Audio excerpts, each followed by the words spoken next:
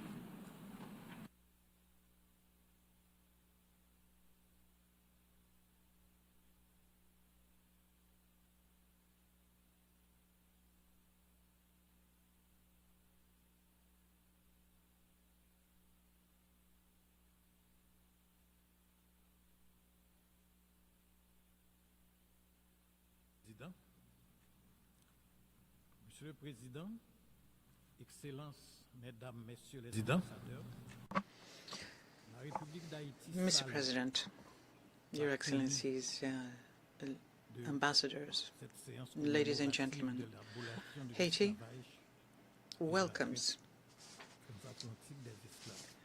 the holding of this commemorative meeting on the abolition of slavery and the transatlantic slave trade. For us in Haiti, this more than just a symbol, this date. This is a duty of memory for us, a moral obligation, and a collective responsibility. We fully align ourselves with the statement made by the President of the Republic of Ghana and with the statements made by GRULAC and CARICOM. Mr. President, There are silences that carry across centuries. Silence is heavy, with chains, with suffering and shattered lives. Today, as we take the floor, we do not want to speak only for ourselves, but we want to speak on behalf of all of those whom history has silenced for too long. Women, men, children torn from their land, stripped of their names, their dignity, and their humanity. Today we speak so that they may never again be forgotten. The Transatlantic Slave Trade was not merely a tragedy. It was an organized enterprise of dehumanization. For more than 4 centuries, millions of Africans were reduced to the status of merchandise. Bodies were chained, lives were just numbers, existences were denied, and yet, even in deepest darkness, human dignity never disappeared. And Haiti is a living proof of this. Over 220 years ago, women and men, those who were said to have no voice, no rights, and no future, defied the world order. Not just to break their chains, they broke an idea, the idea according to which some human beings were born to rule and others to be ruled and dominated. And they affirmed at the cost of their blood a simple and universal truth, namely that human dignity has no color.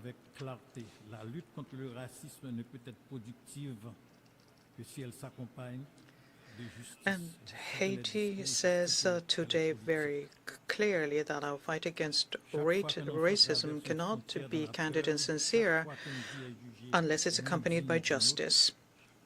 In every time a child crosses a border in fear, every time one life is deemed less worthy than another, every time history is forgotten, it's a part of the same tragedy which continues. This is a fairly simple truth, but it seems to have forgotten. Haiti was born out of rejection of slavery, rejection of racism, rejection of the denial of humanity. And today it stands before you with an unbroken conviction. The world imagined by those women and men in 1804, a world of equality and dignity, has yet to be achieved. I thank you for your attention.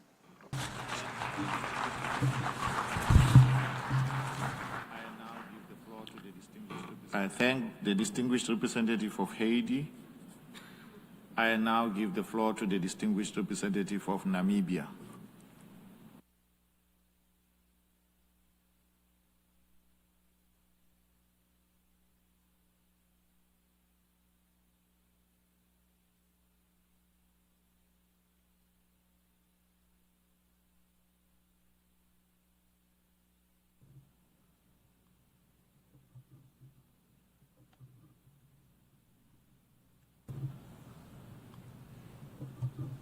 Mr. President, my delegation welcomes the convening of this commemorative meeting.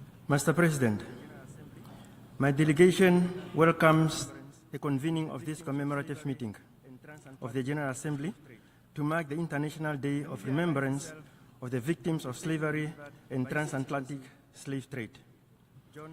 Namibia aligns itself with the statement delivered by His Excellency John Dramani Mahama, President of the Republic of Ghana and African Union champion on advancing the cause of justice and the payment of reparations to Africans on behalf of the African states. My delegation wishes to recognize with appreciation the participation of Ms. Esther Phillips, First Poet Laureate of Barbados, and Ms. Shahada Jek, First Youth Poet Laureate of Toronto, Canada, in this commemorative meeting. Your insightful and moving words added a significant value to our discussion, and we are grateful for your contributions. Mr. President, my delegation commends Ghana for a courage and leadership in advancing our shared commitment to addressing historical injustices committed against Africans and the people of African descent through transatlantic enslavement, colonialism and apartheid, as well as the inequities that persist in the international economic and political orders. We recall that the atrocities of slavery, the slave trade, colonialism, apartheid, racial segregation, subjugation, and exploitation of resources denied and violated the humanity and dignity of Africans and people of African descent. Their legacies are not confined to the past, as their social, economic, and cultural consequences continue to be experienced to this day. This year's commemoration is particularly significant due to the introduction of the resolution declaring the trafficking of enslaved Africans and racialized chattel enslavement of Africans as a gravest crime against humanity. This resolution offers the international community a collective moment of reflection on enduring legacies of slavery and affirms the African Union's commitment to reparatory justice, historical accountability, and healing of Africans and for the people of African descent. Excellencies, although the international community formally committed itself over a century ago to end slave trade, including through decolonization efforts and the codification of human rights, justice remains incomplete. In particular, gaps persist in legal accountability for colonial wrongs and in addressing the transgenerational social, economic, and cultural harm inflicted on our peoples, communities, and countries. This resolution, therefore, represents an important multilateral step in advancing truth, remembrance, learning, and collective moral responsibility, while keeping open pathways for continued dialogue on reparatory justice. I thank you. The distinguished representative of Namibia. I now give the floor to the distinguished representative. I thank the distinguished representative of Namibia. I now give the floor to the distinguished representative of Nigeria.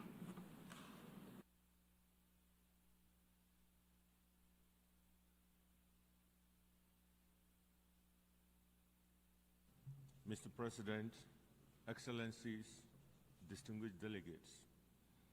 Nigeria aligns Mr. President, Excellencies, distinguished delegates. By His Excellency, Nigeria aligns itself with the statement delivered by His Excellency John Dramani Mahama, President of the Republic of Ghana, on behalf of the African Group and for his leadership in the discourse on this important issue. And in our national capacity, underscore the historic importance of this event. We join the global community in the spirit of profound solemnity to honor the memory of the millions of African men, women, children who were victims of the transatlantic slave trade. This was not merely a dark chapter in history, it was a 400-year crime against humanity that fundamentally altered the trajectory of the African continent and the modern world. For Nigeria, this remembrance is personal. The shores from which our ancestors were taken are not merely geographical or geographic markers. They are sacred sites of memory, resilience, and unfinished justice. Confronting history requires history. The transatlantic slave trade was a systemic engine of exploitation to foil the industrial and economic rise of distant shores. Nigeria therefore maintains that true justice begins with a global curriculum that accurately reflects this history, ensuring that the roots of systemic racism and prejudices are identified and dismantled at their sources. Mr. President, advancing dignity is at the heart of our collective responsibility. As we navigate the International Decade for People of African Descent, we must recognize that the broken bones of slavery have manifested in modern society in systemic marginalization and racial profiling. Therefore, combating modern slavery is essential by eradicating contemporary forms of servitude, including human trafficking, which continue to stain our global conscience. Nigeria stands in solidarity with the people of African descent and calls on all member states to support the resolution to be tabled today. Supporting and voting in favor of this resolution is a roll call of conscience, reflecting where member states stand in confronting racism and advancing the reconciliation of historical injustices. Mr. President, in conclusion, we should not let this day end in reflection alone, but it should mark a renewed resolve, a collective commitment to transform memory into action, injustice into equity, and pain into purpose. In doing so, we affirm not only the dignity of those who were lost, but the promise of those who carry their legacy forward. I thank you. I thank the distinguished representative of Nigeria. I now give the floor to the observer. I thank the distinguished representative of Nigeria. I now give the floor to the observer of the observer state of the Holy See.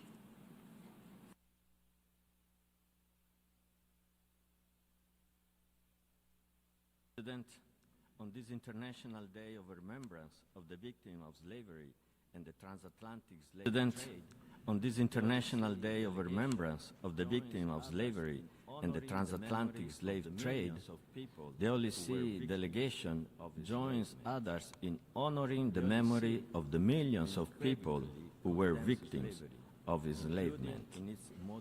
The Holy See unequivocally condemns slavery, including in its modern forms. The call for remembrance today is a reminder to all states of their duty to uphold historical truth and ensure legal accountability. As Pope Leo stated, since apostolic times, the Church has seen the liberation of the oppressed as a sign of the kingdom of God. This mission of liberation has continued throughout the centuries through concrete actions, especially when the tragedy of slavery and imprisonment has marked entire societies. These convictions have been expressed in numerous papal documents. For example, as early as 1435, Pope Eugene IV condemned the enslavement of the inhabitants of the Canary Islands and excommunicated those who refused to free them. Subsequently, in 1888, Pope Leo XIII condemned slavery as contrary to the Christian values, recalling that God, having created man a reasonable being, and after his own likeness, he wished that he should rule only over the brute creation and not be the master of man. Mr. President, the draft declaration under consideration contains a partial narrative, which regrettably does not serve the cause of truth. Historical memory, when based on accurate and impartial historical information, together with education and awareness raising, plays a fundamental role in preventing the recurrence of such grave scourges of humanity. At the same time, it is important to reaffirm that under international law, modern slavery constitutes a crime against humanity when committed as a part of a widespread or systematic attack directed against a civilian population. Therefore, the Holy See reaffirms that no one should be held in slavery or servitude as set out in the Universal Declaration of Human Rights.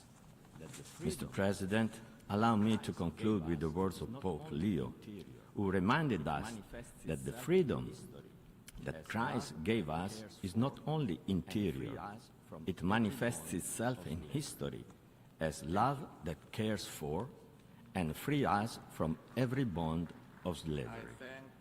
Thank you. I thank the observer of the observer state of the Holy See. I now give the floor to the observer of the International Authority on Development.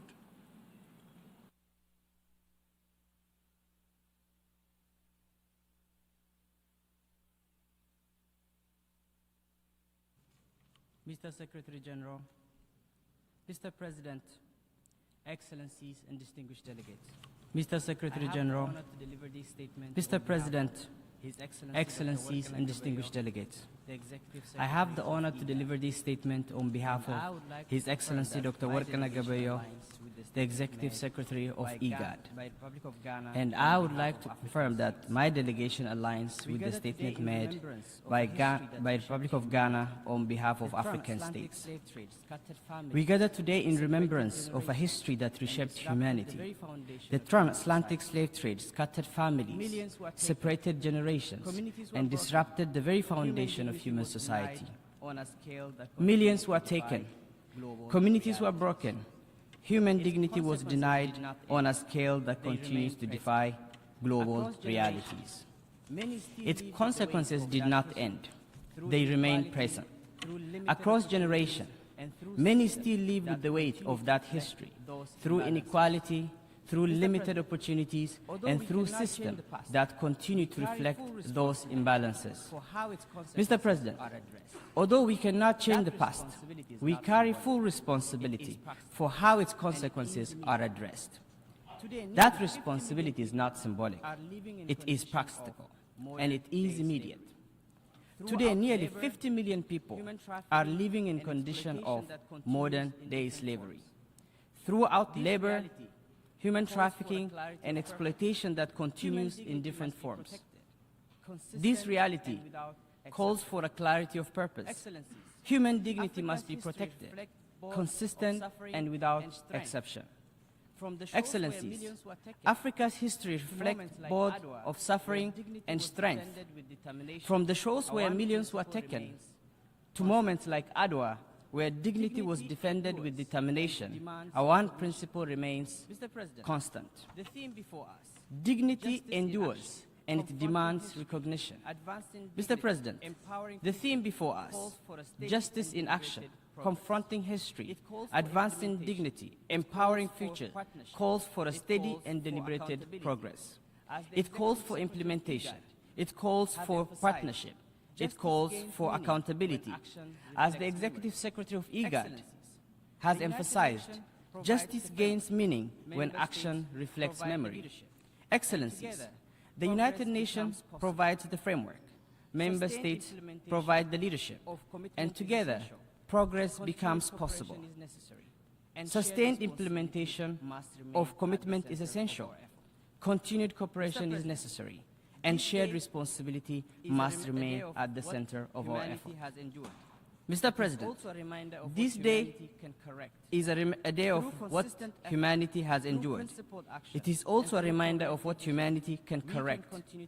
Through consistent effort, through principled action, and through collective resolve, we can continue to advance dignity and inclusion. Let this be a moment that strengthens that direction. And I thank you.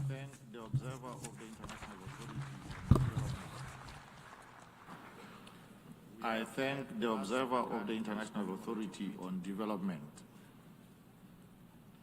We have had the last speaker in this commemorative meeting. The Assembly has thus concluded its commemorative meeting to mark the International Day of Remembrance of the Victims of Slavery and Transatlantic Slave Trade. Action on the draft resolution submitted under this item will take place after the collection of the ballots for the appointment of members of the board of the 10-year framework of programs on sustainable consumption and production patterns. The Assembly has thus concluded this stage of its consideration of Agenda Item 119. Sub-item 1 of Agenda Item 115 entitled The Assembly will consider Sub-item 1 of Agenda Item 115 entitled Appointment of Members of the Board of the 10-year Framework of Programs on Sustainable Consumption and Production Patterns. Members will recall that the Assembly, by its Resolution 67/203 of 21 December 2012, decided to establish the 10-member board, consisting of 2 members from each United Nations General Group, Regional Group. In its Decision 67/564 of 16 September 2013, the Assembly decided that regional groups shall be authorized to nominate new members of the board. Furthermore, by its Resolution 69/214 of 19 December 2014, the Assembly decided that the duration of subsequent terms for members of the board shall continue to be 2 years, starting on 16 September of every second year, and that the United Nations regional groups may nominate one of their existing 2 members of the board for 1 consecutive term, while ensuring that no member state is eligible to serve more than 2 consecutive terms, and taking into account the importance of ensuring continuity and rotation in the work of the board. Members will also recall that in its Decision 78/418A of 13 August 2024, the Assembly decided that the 2-year term of the members of the board shall begin on 21 March 2024, the date of their appointment, taking into account Resolution 69/214 of 19 December 2014. The Assembly subsequently appointed members of the board for terms ending on 20 March 2026. Consequently, the Assembly needs to appoint 10 members of the board for a new term of office.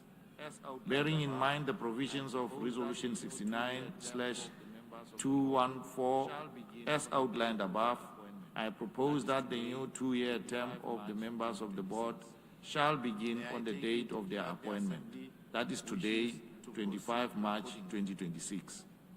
May I take it that the Assembly wishes to proceed accordingly? It is so decided. The 73rd plenary meeting held on 10 March 2026. In view of the request made at the 73rd plenary meeting held on 10 March 2026, the Assembly will now proceed to this appointment by secret ballot. With regard to the candidatures, I should like to inform members of the following nominations by regional groups. For the 2 seats from among the African states, only 1 endorsed state has been communicated, namely the Republic of South Africa. For the 2 seats from among the Asia-Pacific states, only 1 state has been communicated, namely India. For the 2 seats from among the Eastern European states, two states have been communicated, namely Hungary and the Russian Federation. For the 2 seats from among the Latin American and Caribbean states, the following 2 endorsed states have been communicated, namely Barbados and Mexico. For the 2 seats from among the Western European and other states, the following 2 endorsed states have been communicated, namely Finland and Germany. Before we begin the voting process, I should like to remind members that, pursuant to Rule 88 of the Rules of Procedure of the General Assembly, no representative shall interrupt the voting except on a point of order on the actual conduct of the voting. Any announcements, including those concerning withdrawals of candidatures, should therefore be made prior to the commencement of the voting process. That is to say, before the announcement of the beginning of the voting process. In addition, Ballot papers will only be given to the delegates seated directly behind the country's nameplate. We shall now begin the voting process. Ballot papers marked A, B, C, D, and E will now be distributed, and the voting has thus begun. In accordance with Resolution 71/323 of 8 September 2017, the names of the states that have been communicated to the Secretariat at least 48 hours prior to the election today have been printed on the ballot papers for each of the regional groups. Only those candidates nominated by the regional groups are eligible for this appointment and are indicated on the ballot paper. I request representatives to use only those ballot papers that have been distributed and to put an X in the ballot boxes next to the names of states whom they wish to vote for.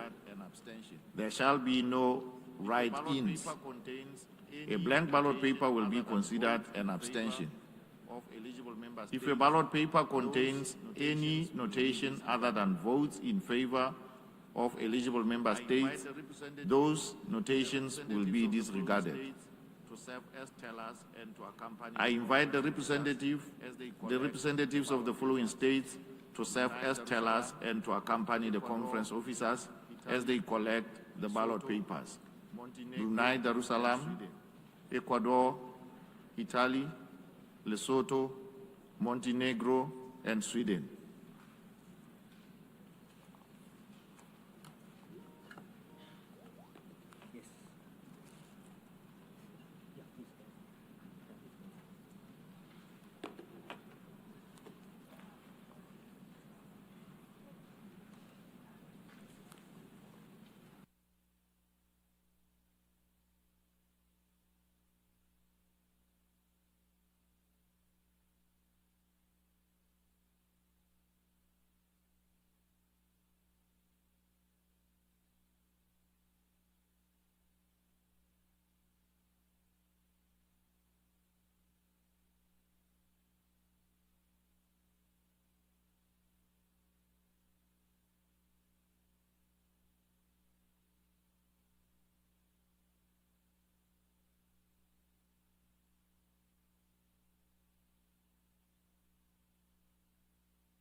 I invite the representatives of the following states to serve as tellers and to accompany the conference officers. I invite the representatives of the following states to serve as tellers and to accompany the conference officers as they collect the ballot papers: Brunei Darussalam, Ecuador, Italy, Lesotho, Montenegro, and Sweden.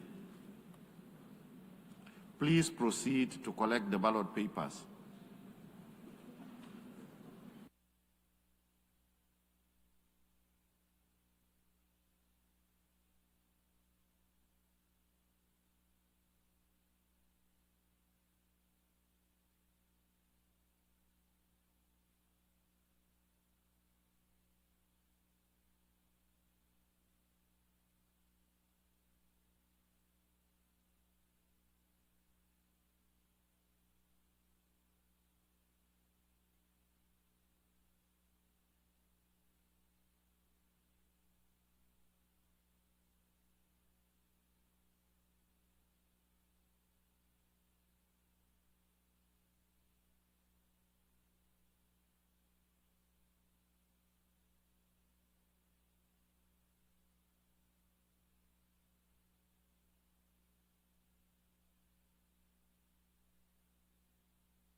I request delegations who have not voted to do so now by approaching the podium. May I request delegations who have not voted to do so now by approaching the podium to cast their votes.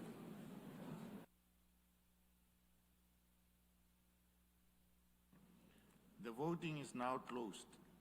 No more ballot papers will be accepted. The voting is now closed. No more ballot papers will be accepted. Now proceed to consider the other items announced in the United Nations. In the interest of time, the Assembly will now proceed to consider the other items announced in the United Nations Journal while the ballots are being counted.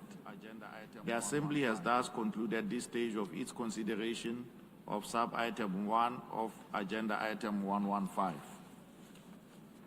The Assembly will resume its consideration of Agenda Item 119 entitled The Assembly will resume its consideration of Agenda Item 119 entitled Commemoration of the Abolition of Slavery and the Transatlantic Slave Trade to take action on a proposal announced in the journal. To His Excellency Samuel Okudzeto Ablakwa. I give the floor to His Excellency Samuel Okudzeto Ablakwa, Minister for Foreign Affairs of Ghana, on behalf of the African Group, to introduce Draft Resolution A/80/L.48.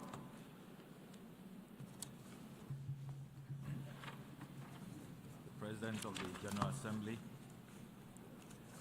Your Excellencies, permanent representatives, the President of the General Assembly, delegates, Your Excellencies, permanent representatives, distinguished delegates, today we gather in solemn reflection on the International Day of Remembrance of the victims of slavery and the transatlantic slave trade, a day when humanity pauses to remember millions of women, men and children whose lives were stolen, whose dignity was denied, and whose humanity was questioned, yet whose resilience reshaped the moral arc of our shared history. This day is not merely an act of remembrance. It is a call to conscience. It reminds us that memory without action risks becoming silent, and silence has never been the ally of justice. Your Excellencies, in September 2025, during the general debate of the 80th session of the United Nations General Assembly, the President of Ghana, His Excellency John Dramani Mahama, announced that Ghana will introduce a draft resolution entitled Declaration of the Trafficking of Enslaved Africans and Racialized Chattel Enslavement of Africans as the gravest crime against humanity. 6 months to this very day, I have the distinct honor to present this resolution to the General Assembly on behalf of the African Group. This resolution does not create legal hierarchies of crime, as some have wrongly suggested. Neither is it about reopening history. It is about completing history. It does not target individual states, nor does it seek division. Rather, it establishes a principled framework for reconciliation grounded in truth. At its heart, this draft resolution is forward-looking and unifying.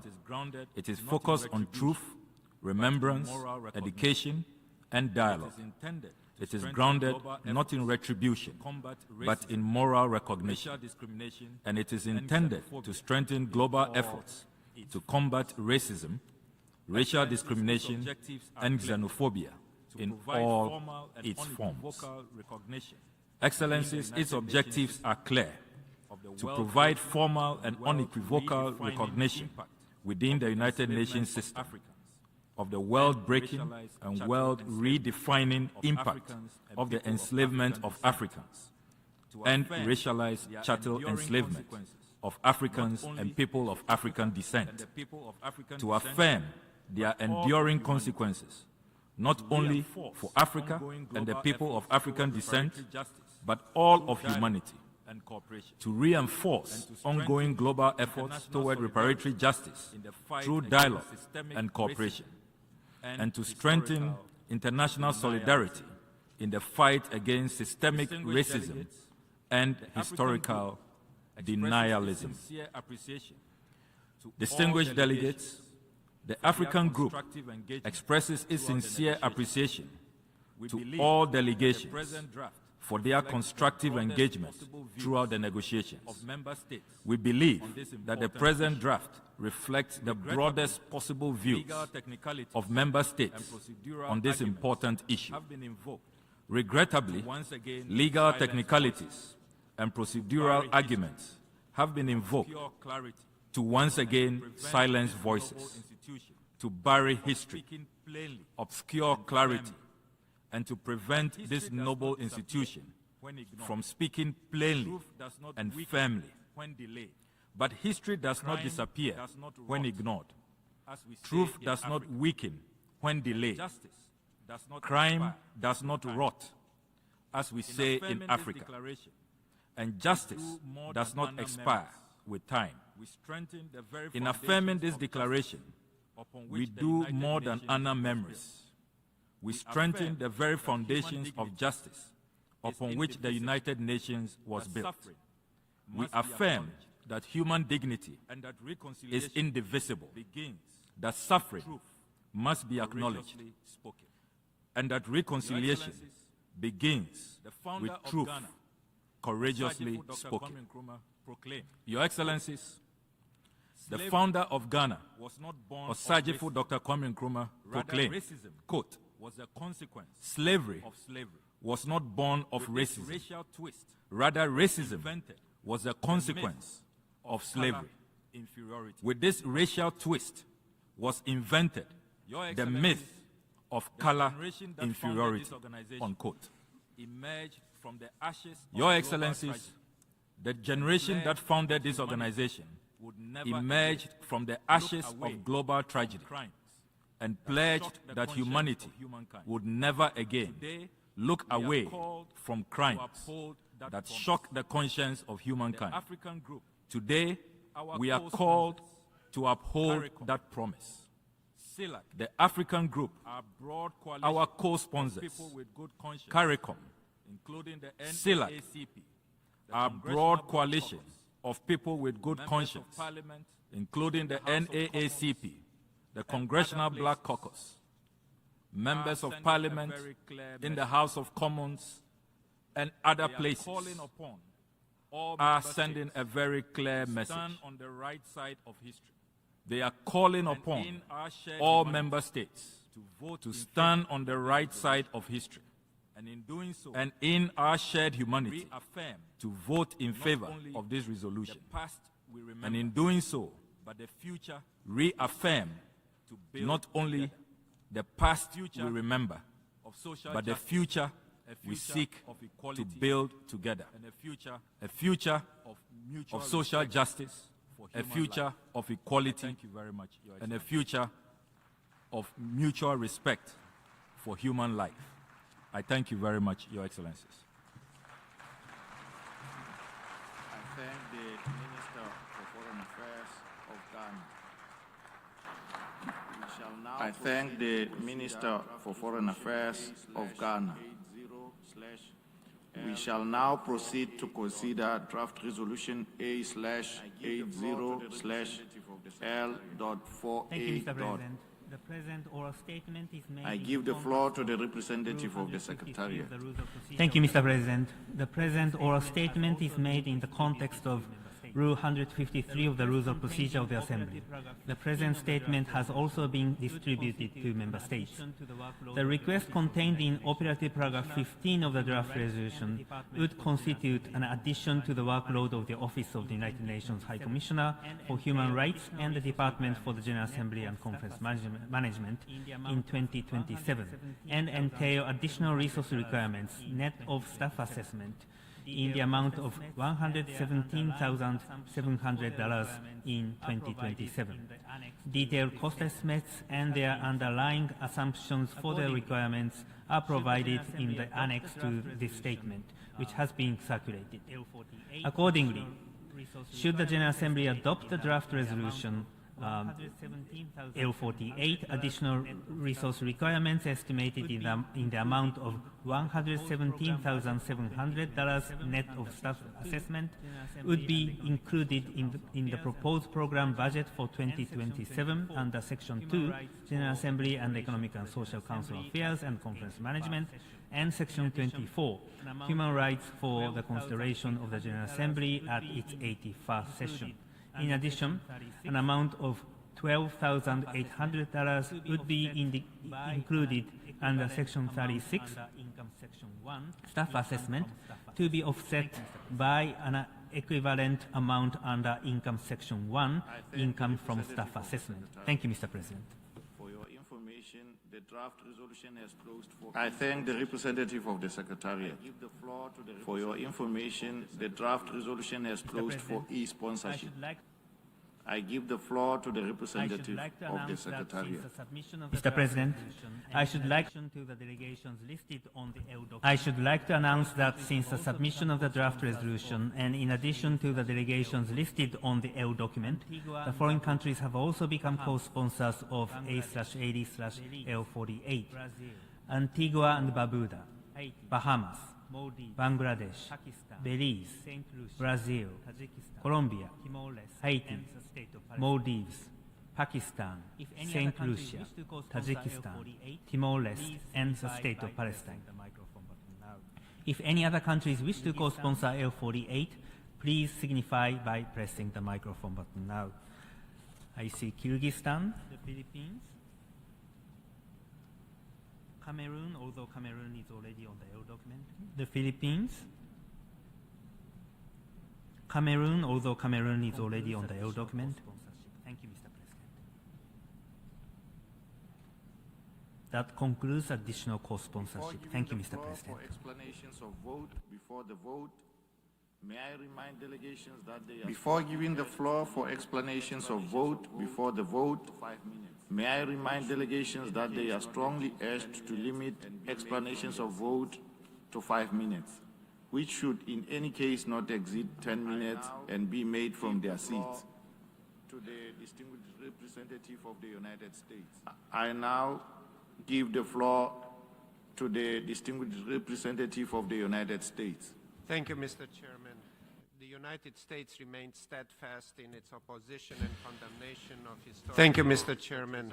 The United States remains steadfast in its opposition and condemnation of historic wrongs that resulted from the transatlantic slave trade, the trans-Saharan slave trade, and all other forms of slavery.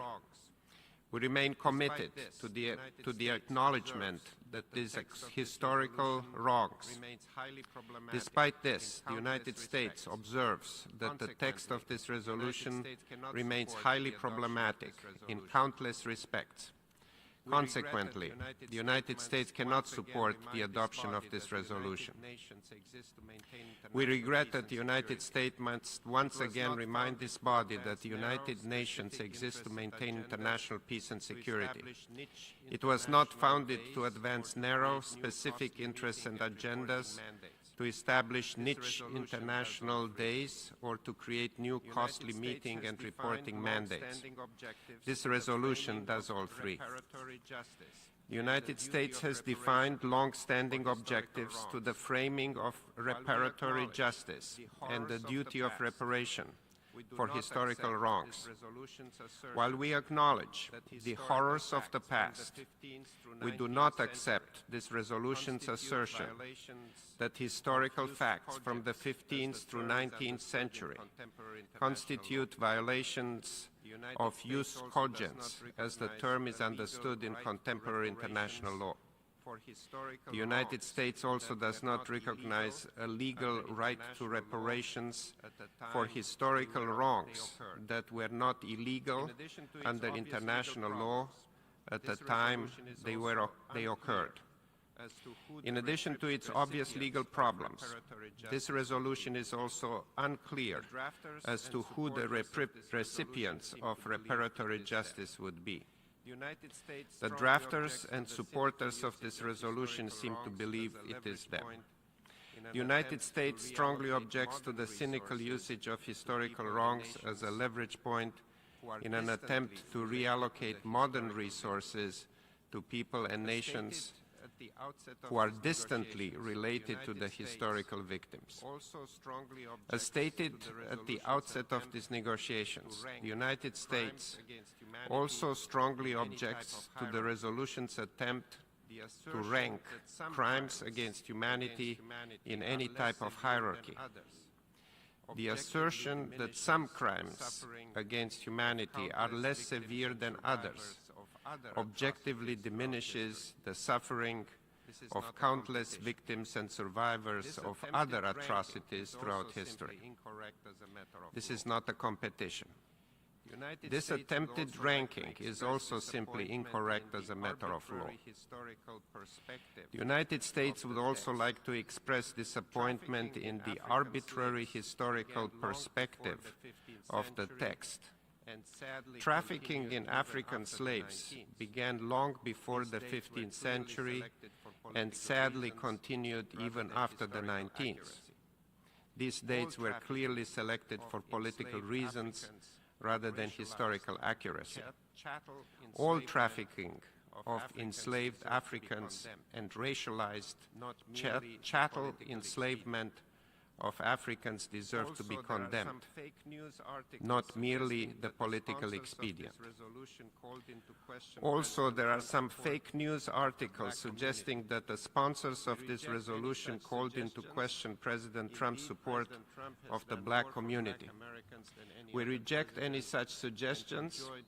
Indeed, President Trump has done more for black Americans than any other president and enjoyed historic support from the black community in the 2024 election. He is working tirelessly to deliver for them and make our country greater than ever. Finally, we must express our deep disappointment regarding the process that led to this text. Throughout drafting, the United States and other delegations offer constructive contributions aimed at aligning the text with the established international legal frameworks. These contributions were ignored. For these reasons, the United States will vote no on this resolution. Thank you. I thank the distinguished representative of the United States. I now give the floor to the representative of Cyprus on behalf of the European Union. I have the honor to speak on behalf of the European Union and its member states. The candidate countries, Thank you, Chair. I have the honor to speak on behalf of the European Union and its member states. The candidate countries, North Macedonia, Montenegro, Albania, the Republic of Moldova, Bosnia and Herzegovina, as well as San Marino, align themselves with this statement. We welcome the African Union's initiative in advancing a dedicated resolution to one of the most heinous episodes in human history. The transatlantic slave trade remains an unparalleled tragedy, which lasted for over 3 centuries and involved unspeakable atrocities, affecting millions of Africans. It cannot and should not be forgotten. At the 7th Summit of the African Union and the European Union, last November in Angola, European and African leaders jointly recognized and profoundly regretted the untold suffering inflicted on millions of people as a result of the slave trade, colonialism and apartheid. The EU is committed to shedding light on the history of slavery and the transatlantic slave trade, as well as their causes, consequences, and lasting impact. It is our collective responsibility to learn from the wrongs of the past. We have to redress their enduring effects by removing barriers and tackling disparities that still hinder equal participation in society by the descendants of those affected. The EU is actively engaged across all relevant fora, including via the EU-AU human rights dialogue process, to make progress on this issue. We acknowledge that further efforts are necessary, and we stand ready to continue working with partners in this direction. The recently adopted EU anti-racism strategy underscores the continued relevance of tackling the legacy of slavery, making this an important element on the fight against structural racism. This resolution was presented as a forward-looking and unifying process. It offered a meaningful opportunity to foster unity among UN member states to jointly address an issue of paramount importance for all. Regrettably, we were not able to reach a consensual outcome in the short time frame allocated to negotiations. We also regret that the proponents of the resolution did not reconsider their approach despite our repeated calls for more openness to constructive comments. Chair, we regret that our key concerns were not adequately reflected in the final text. We are concerned that this will send a wrong message on an issue where we do not fundamentally disagree. We were prepared to support a text that emphasizes the scale of the atrocity of the transatlantic slave trade, the importance of remembrance, and the need to continue combating slavery in its contemporary forms. Instead, the text before us raises a number of legal and factual concerns that we cannot overlook. First, the use of superlatives in the context of crimes against humanity is not legally accurate, such as the use of graves in the title and throughout the text, which implies a hierarchy among atrocity crimes, when no legal hierarchy between crimes against humanity exists. It risks undermining the harm suffered by all victims of these crimes and lacks legal clarity crucial for ensuring accountability. We firmly reject introducing ambiguity in this respect. Second, the selective inclusion of lengthy historical and contentious references to regional jurisprudence and selective and unbalanced interpretation of historical events, such as in preambular paragraphs 21 and 23. Is at odds with accepted UN practice, as well as the stated universal and forward-looking objective of this initiative. It risks creating divisions when unity is both necessary and achievable. The role of the General Assembly is not to substitute itself to the academic debate amongst historians. Third, we are also concerned by certain legal references and assertions that are either inaccurate or inconsistent with international law. This includes suggestions of a retroactive application of international rules, which were non-existent at the time, and claims for reparations, which is incompatible with established principles of international law. The principle of non-retroactivity, a fundamental cornerstone of the international legal order, must be strictly upheld. References to claims for reparations also lack a sound legal basis. Any framework for reparatory justice must be grounded in existing multilateral instruments. For these reasons, the Member States of the European Union regret that they are not in a position to support Resolution A/80/L48. Repeating our strongest condemnation of the slave trade and reaffirming our genuine commitment that we have demonstrated through concrete domestic and international action, we are compelled to abstain, solely out of profound respect for the subject matter and its complexities. This abstention should not be interpreted as leniency towards these apparent practices, nor in any case as acceptance of or acquiescence to the legal formulations in the text. We reserve our full position on these matters in all current and future relevant processes. I thank you. I thank the distinguished representative of Cyprus on behalf of the European Union. I now give the floor to the distinguished representative of Nicaragua. Señor Presidente, Nicaragua agradece a Ghana y a África por la presentación de esta resolución. Señor Presidente, de relevancia histórica.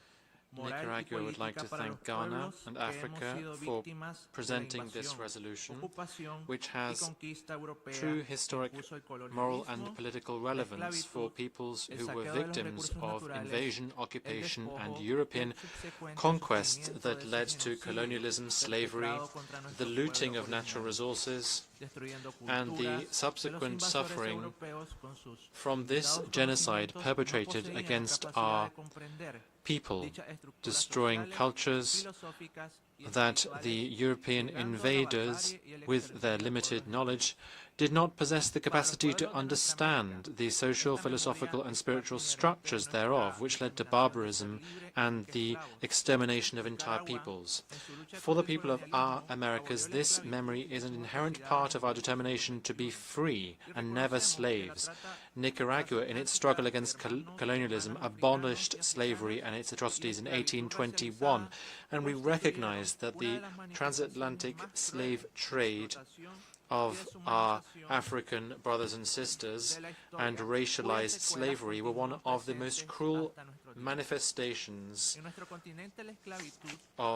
in history, whose scars continue to be present up till today. In our continent, slavery, colonial violence, looting, the denial of dignity, and the denial of the rights of peoples and displacement led to the loss of millions of lives and left deep-seated historic consequences that still remain today, even centuries later in our countries. Nicaragua therefore believes that this resolution should be understood in the broadest historical context, consistent with the position that the General Assembly has taken on the urgent need to put an end, once and for all, to colonialism and neocolonialism, and also the need to continue affirming people's rights to self-determination and to uphold their ancestral values. President, Nicaragua will vote in favor of the resolution as a result of its political, moral, and historical weight. We also note that Nicaragua is not party to the Rome Statute, and that instrument doesn't have a universal nature, and nor indeed are we party to the ICC, and we don't recognize the jurisdiction of that court, and that is why we disassociate from PP27. We also recognize the importance of the fact that the African Union, our community of Latin American and Caribbean states, and CARICOM have been working with the United Nations on this critical issue. We also would like to express our gratitude to those who struggled to see the abolition of slavery, to the Haitian people and their historic contribution, as they were the first republic in our region to be free from slavery and to reach independence in 1804. They abolished slavery and they showed the way for other countries. Decades later, Frederick Douglass said, and I quote, "If there is no struggle, there is no progress."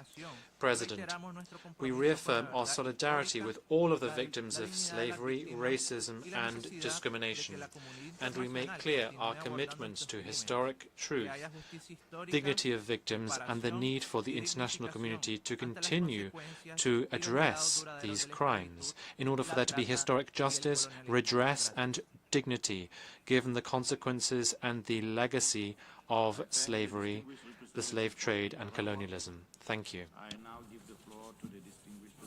I thank the distinguished representative of Nicaragua. I now give the floor. Merci, Monsieur. Thank you, Mr. President. Mr. President, France would like to explain its vote. The abomination of slavery was active for centuries and impacted tens of millions of women, children, and men, undermining the very principle of human dignity. Given the tragedy that the transatlantic slave trade and slavery represented, we need to face this history and recognize that it is a truthful fact, and for France shoulder its share of that truth, including refusing to forget that. And that is why for several decades we have been mobilizing itself to make sure that the memory of slavery, its victims and those who fought it, be preserved through the law known by its drafter, Ms. Christiane Taubira, passed 25 years ago. We were the first country in the world to officially recognize and to do so strongly and without any ambiguity the fact that the trade and the enslavement perpetrated since the 15th century in the Americas, in the Caribbean, in the Indian Ocean, and in Europe against the African, American, Indian, Malagasy, and Indian populations was a crime against humanity. End of quote. We support the work done by historians and strengthen our cultural and educational cooperation in this regard. In 2019, we created a foundation for the memory of slavery, which works to move forward the historic knowledge therein and to keep the memory of victims, those who fought for abolition, contributing to fight against racism and discrimination in our contemporary societies. Very soon, we will inaugurate the National Memorial to victims of slavery in Paris, at the very place where the Universal Declaration of Human Rights was adopted. Mr. President, as was done by our partners of the European Union, France will abstain on voting on the text because we think that the resolution proposed gives rise to a number of difficulties under international law. We refer you in this regard to the declaration that has just been made on behalf of by the European Union and its member states. We regret also the fact that this resolution seems to establish a hierarchy amongst crimes against humanity. This gives rise to serious legal difficulties. In addition to that, it runs the risk of creating a competition against historic tragedies which should not be compared. And what is done, it's done to the detriment of the memory of victims. At the time when the United Nations is working on the development of a new international convention on the prevention and suppression of crimes against humanity, it seems to us important to recall that any and all resolution from the General Assembly has to be centered in international law and a universal approach to human rights. I thank you. We have had the last speaker in explanation of vote. I thank the distinguished representative of France. We have had the last speaker in explanation of vote before the vote. The Assembly will now take a decision on draft resolution A/80/L48 entitled Declaration of the Trafficking of Enslaved Africans and Racialized chattel enslavement of Africans as a gravest crime against humanity. We shall now begin the voting process. A recorded vote has been requested. We shall now begin the voting process. Those in favor of the draft resolution A/80/L48, please signify. Those against and those in abstention.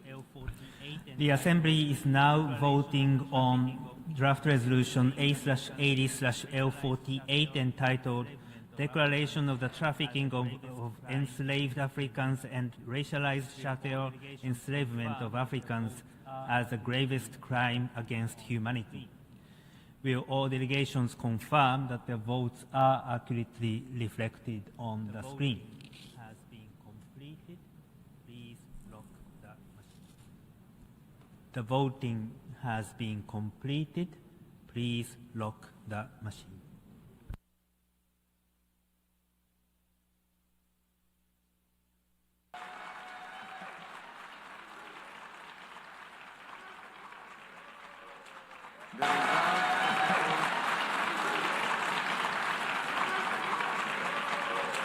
The result of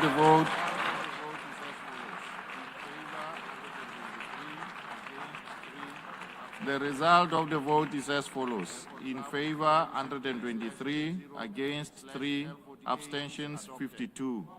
Therefore, draft resolution A/80/L48 is adopted.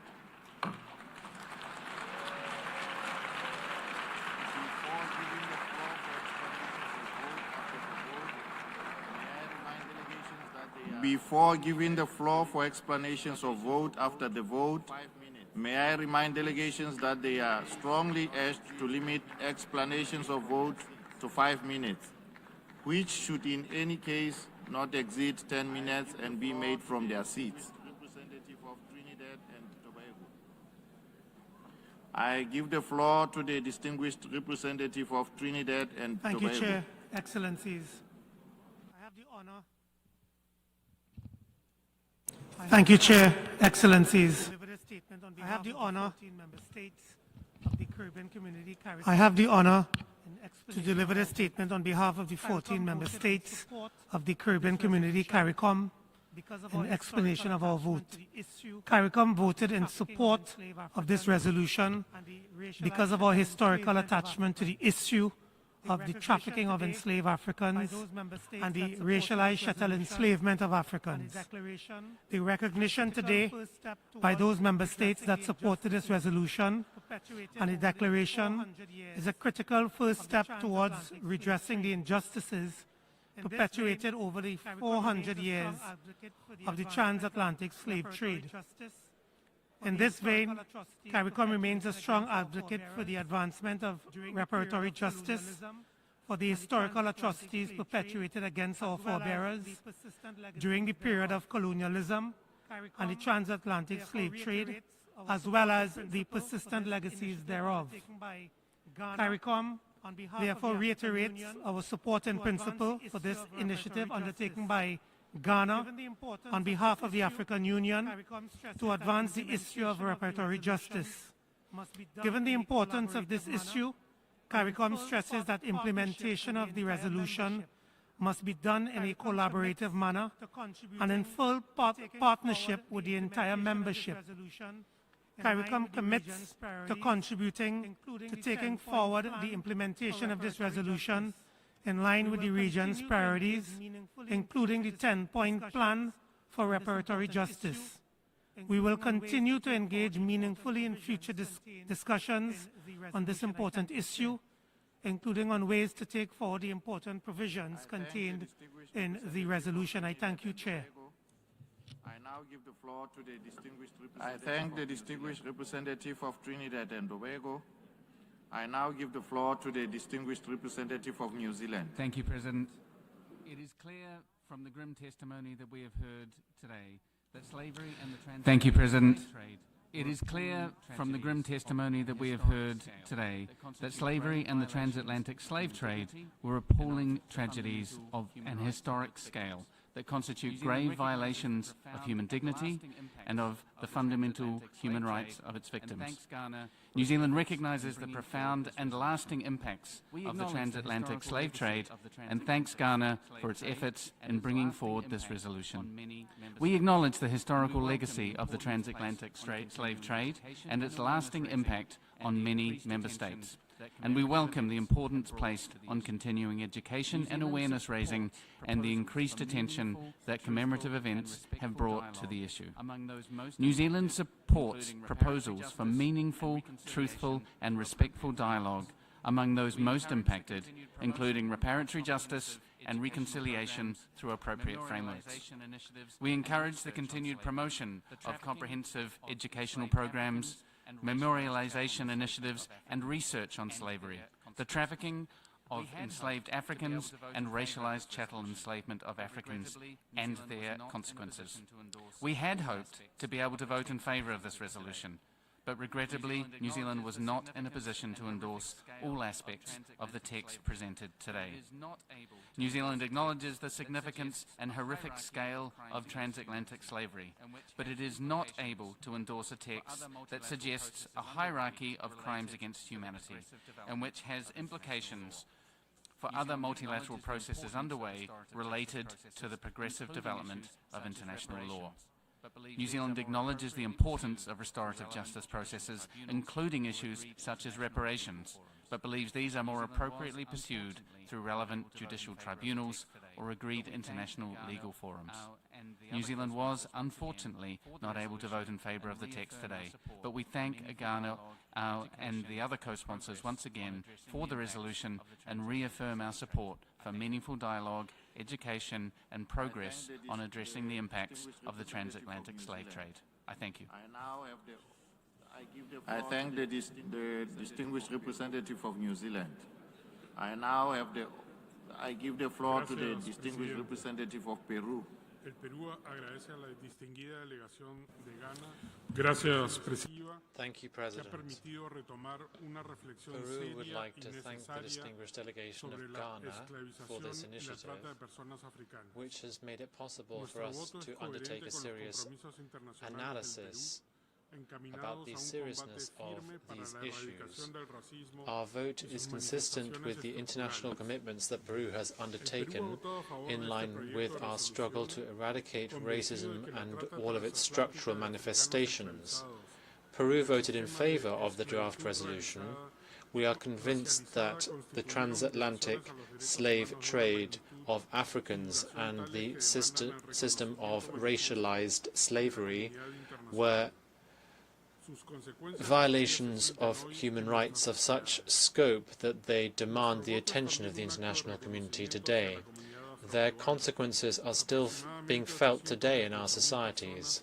Our vote is also an act of recognition to the Afro-Peruvian communities. Some 200,000 Peruvians identify as such in our territory. This constitutes about 4% of our national population. But their political, economic, social and cultural legacy goes beyond these figures, and it is part and parcel of our national identity. Peru has moved forward concrete policies in this domain, including the national policy for Peruvians of African descent going to 2030. But we'd like to make clear some interpretations of this resolution. First of all, we believe that the characterization of the transatlantic slave trade as the gravest crime against humanity contained in OP 2 and 3 is a reference to a particularly serious event in the past which occurred at a specific time in history. We recognize that in line with international law, the commission of an illegal act is something that, if it continues, there have to be appropriate guarantees of repetition and redress adopted. But we note that OP 6 to 8 can be interpreted as a call for constructive dialogue. But this is not in prejudice to the establishment of obligations that could be interpreted as legally binding. The quest for justice should be something that is accessible, universal, and inclusive, free from all kinds of discrimination. The principles reaffirmed in this resolution should be a way of guiding states and should contribute to recognizing the dignity of human beings. Finally, we believe that, well, we would have preferred that a resolution on such an important issue should have been adopted by consensus. We reiterate our solidarity with all of those persons of African descent, and we particularly recognize the damaging legacy of slavery that persists today in a world where there is still racial discrimination as a result of this historical legacy. We will continue to work constructively in the context of this dialogue, and we hope that we can achieve this by consensus. Thank you. I thank the distinguished representative of Peru. I give the floor to the distinguished representative of Liechtenstein on behalf of Switzerland and Iceland. Thank you, Mr. President. I deliver this joint explanation of vote on behalf of Iceland, Liechtenstein. Thank you, Mr. President. I deliver this joint explanation of vote on behalf of Iceland, Liechtenstein, and Switzerland. At the outset, we underline the importance of the International Day of Remembrance of the victims of slavery and the transatlantic slave trade, and commend efforts to ensure that the profound suffering caused by the trafficking of enslaved Africans is never forgotten nor diminished. To address the enduring consequences of slavery crimes, Liechtenstein launched the Finance Against Slavery and Trafficking Initiative to combat modern forms of slavery and human trafficking. Against this background, the process leading to the adoption of this declaration is unfortunately a missed opportunity to broaden consensus and recognize the unprecedented nature of these crimes. We believe that more time and meaningful negotiations were needed to galvanize further support. Although we stressed our intention to support the spirit of this initiative, we, alongside others, raised concerns about inconsistencies of the declaration with international law. In particular, the qualification of the transatlantic slave trade as the gravest crime against humanity has no basis in international law and risks undermining the Rome Statute protecting civilian populations not only against enslavement, but also against other equally atrocious crimes against humanity. This is all the more regrettable as discussions on the inclusion of slavery crimes in the definition of crimes against humanity are taking place at the moment, both as part of the efforts to draft a convention on the prevention and punishment of crimes against humanity, and also within the framework of the Rome Statute. These discussions are essential to guarantee that such atrocities are not repeated and that modern forms of slavery do not go unpunished. For these reasons, while we strongly support the underlying objective of recognition, we were unfortunately not in a position to vote in favor of the resolution as adopted. We remain committed to engaging constructively and support the remembrance of the transatlantic slave trade consistent with international law. I thank you. I thank the distinguished representative of Liechtenstein. On behalf of Switzerland and Iceland, I have the honor now to give the floor to the representative of the United Kingdom. Thank you. The United Kingdom recognizes the gravity of the issues addressed in this resolution and welcomes the opportunity to set out its position.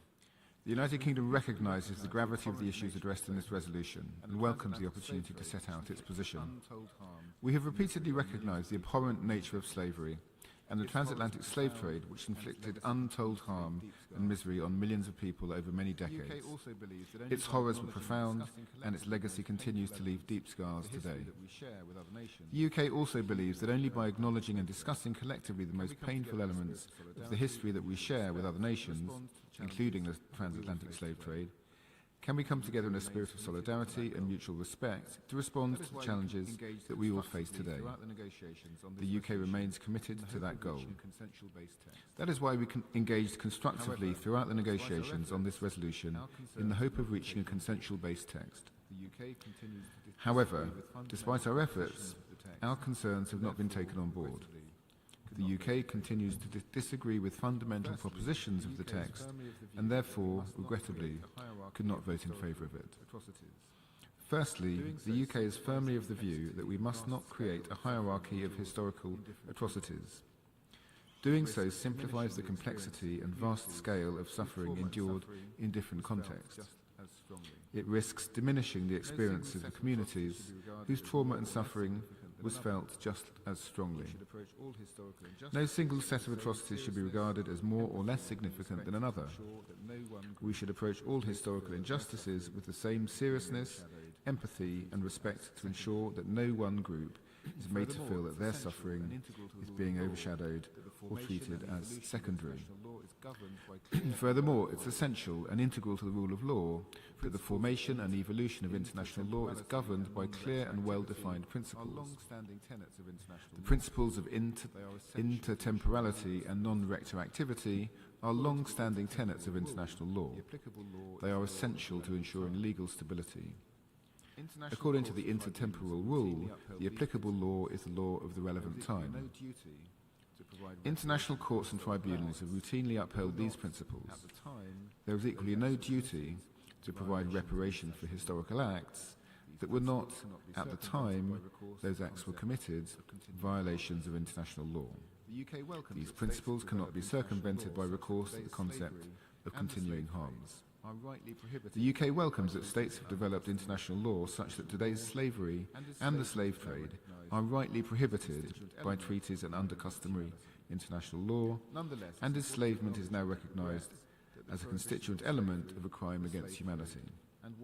Nonetheless, it's important to acknowledge with deep regret that the prohibitions on slavery, the slave trade, and what are now considered crimes against humanity had not yet been established in international law at the time of the Transatlantic Slave Trade. None of the recognised sources of international law, as set out in Article 38 of the Statute of the International Court of Justice, identify a prohibition on slavery and the slave trade until the 20th century. The United Kingdom appreciates that Ghana, on behalf of the African Union, consistently stressed that this resolution was not to be read as a legal document. This was restated by the drafters at every informal consultation. In this context, the UK and others offered specific language to move the text away from legal to political discourse, while still reflecting the sheer gravity and horror of the act. Member States also suggested the text should be considered by the Sixth Committee. Again, this was met with the response that this was a political declaration. The United Kingdom is keen to underscore this point on the AU's intention, while we continue to regret the failure to accept language that would have put the matter beyond doubt. I thank you. I thank the distinguished representative of the United Kingdom. I give the floor to the representative of the Kingdom of the Netherlands. Remains firmly committed to addressing racism and discrimination. We share the importance. The Kingdom of the Netherlands remains firmly committed to addressing racism and discrimination. We share the importance that the African group attaches to the lasting consequences of slavery and the transatlantic slave trade. We fully recognize the profound injustice of this history and its continued impact today. In December 2022, the Prime Minister of the Kingdom of the Netherlands offered formal apologies for the actions of the Dutch state towards enslaved people in the past, who suffered as a consequence of those actions everywhere in the world, as well as to all their descendants up to the present day. In July 2023, His Majesty King Willem-Alexander apologized for the Netherlands' slavery past. As a member of the European Union, we engage constructively in the negotiations on this resolution, and we greatly appreciate the efforts by Ghana and the African Union to bring forward this important initiative. In this vein, I would like to also say that we align ourselves with the statement delivered by the EU, and we sincerely regret that no consensus could be reached on a formulation that addresses key legal and substantive concerns. Having said that, the Kingdom of the Netherlands cannot support references that suggest the retroactive application of international law, including the implication of a legal obligation to provide reparations for acts that were not a violation of international law at the time they were committed. We also cannot agree to the introduction of a hierarchy among crimes against humanity, including the designation of one as the gravest, nor to references related to the non-applicability of statutory limitations.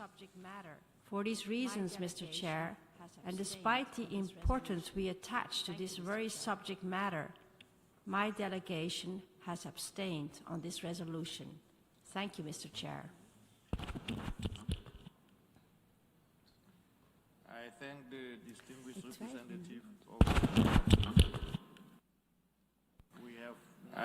the distinguished representative of the Netherlands. We have now had the last speaker in explanation of vote after the vote for this meeting. We shall hear the remaining speakers in explanations of vote after the vote at a later date to be announced. The Assembly has thus concluded this stage of its consideration of Agenda Item 119. Before adjourning the meeting, I will announce the results of the secret ballot. The Assembly will resume its consideration of Sub-Item 1 of agenda item 115 entitled... The Assembly will resume its consideration of sub-item 1 of agenda item 115 entitled Appointment of Members of the Board of the 10-Year Framework of Programs on Sustainable Consumption and Production Patterns. The results of the voting is as follows.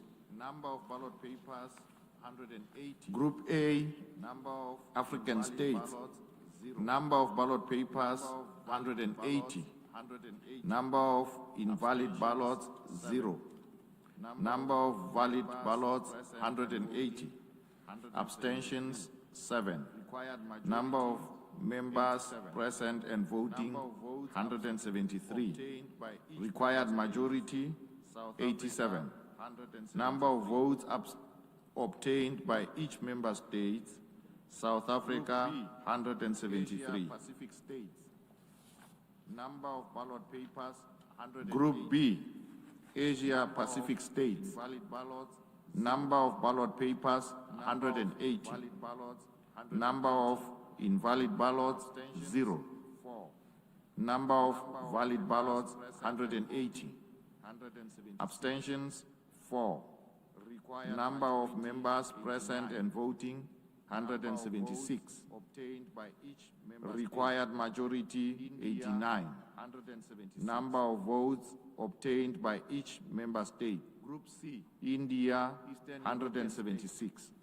Number of ballot papers, 180. Group C, Eastern European states.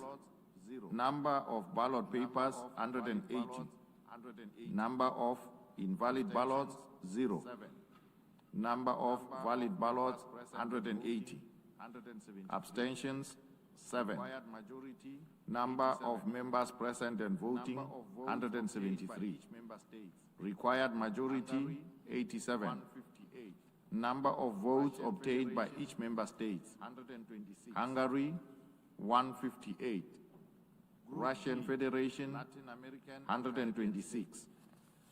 Number of ballot papers, Group D, Latin American and Caribbean states. Number of ballot papers, 180.